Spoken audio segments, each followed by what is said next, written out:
Muri yeZimbabwe awafadzai Mahere azoya hot manje. Fadzai Mahere aiwa ane moto mburugwa anoti muzara nhasi achicriticize government yaED Mnangagwa achiti aiwa hapana zviripo, we no want new leaders. Noda kuti anenge aona kuti aiwa government inocongratulate macabinet ministers nobva yati ari kunyanya kushanda and minister of water, asi muZimbabwe macho hamuna kana mvura yacho, vanhu vari kusaka mbatu cholera neclean water. Saka mina mashoko ataura ndokurudzirwa subscribe like utina on the bell icon.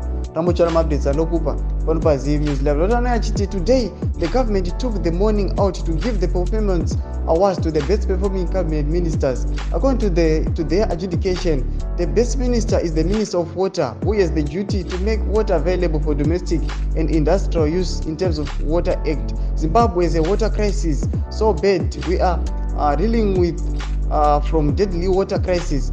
Bulawayo is effectively run dry. The country does not have enough dams. Clean potable water is a constitutional right but has been rendered a luxury through their incompetence.